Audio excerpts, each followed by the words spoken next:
dreaming to hunt during midday in your living room? Make sure you have planned your gears before setting the lures. Steady your aim. Gotcha! Harnessing your luck and drilling your skills, it's 1.62 2-4 players game from Untai Studio. Thousands of years after the falling, a new society arises and lives differently than the previous worlds. Every year, hunters from 4 areas go against each other to capture creatures that threaten the land. The best hunter will be rewarded by the elders. Before you play the game, let's begin with the setup. Shuffle each item deck separately. Separate the creature cards according to the seasons. See the back part of it?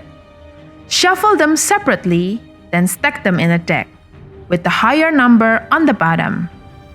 For starters, place 2 creatures from the first season on 2 out of 3 main section arrows of the board.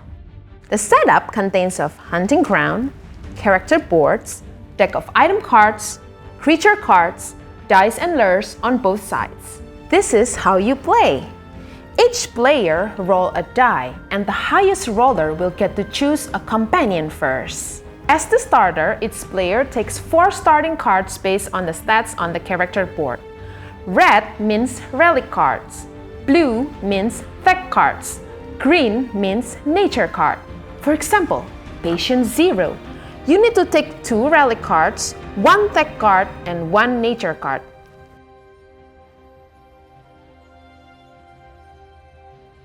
Now you're done with the setup. This is how you play 1.62. The first player takes a token. When it comes to your turn, take your reference card and start your turn. Number 1. You take only 1 item card from one of the 3 decks of cards. There are 4 types of cards in the deck: Device, Skill, Hijack, and Scrap cards. Device card can only be equipped or replaced once during your turn. Device cards can be set according to the color on the board. Skill cards can be used to benefit you, while hijack cards are attached to other hunters' board to sabotage them. Scrap cards cannot be discarded unless you use it to re-roll your dice. The cards with this icon mean bonus action that can only be used once during your turn, whereas the cards with this icon can be used anytime.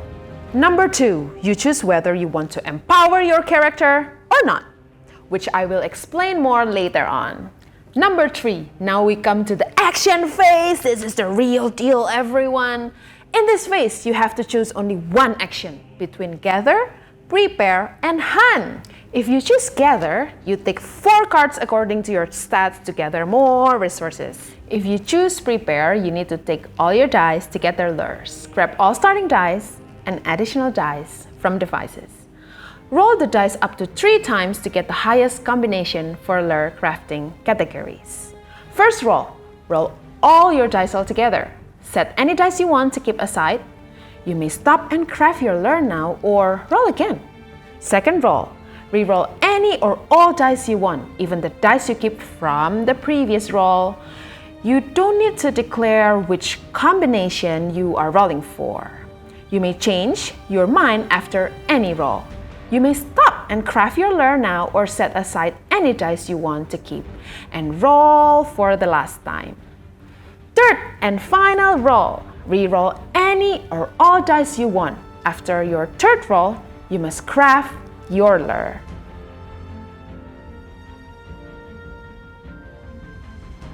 Please look over the lure chart for the dice combination result.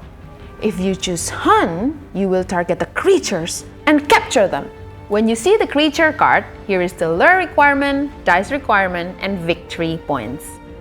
Same as prepare, grab all starting dice and device dice. You have to target the creature that you want to hunt by setting the lures on top of the card. Aim the dice and throw it to the area where the creature belongs to. Throwing rule. You have to set your hand in front of your chest and throw the dice upwards from your seat. You may target another creature as long as you still have dice or lure to hunt.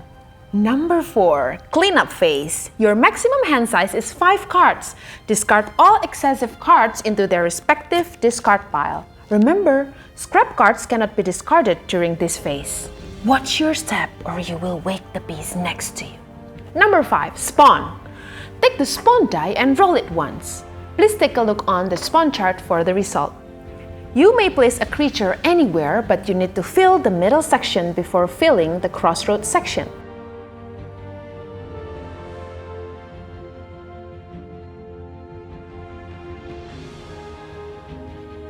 If all sections are full, the lowest VP creature will be replaced with the new one. Number 6, flip the first player token if you have it. Now let's get back to point number 2, Empower. You can only activate the character's ability and device card's empowered ability if you discard one of your captured creatures. Your empowered ability will be active from the leftmost to the right. So that's all the action that you need to do in each of your turn. Oops! The creature deck is empty! The game will end when you can no longer spawn creatures on a successful spawn. That's the moment when you need to accumulate all of your victory points. The hunter with the most VP gets the honor to put their name on the champion board. May the best hunter win the champion title. That's how you play 1.62, folks! For more elaborate guidance, please refer to the rulebook. Hope you enjoy our game. Bye!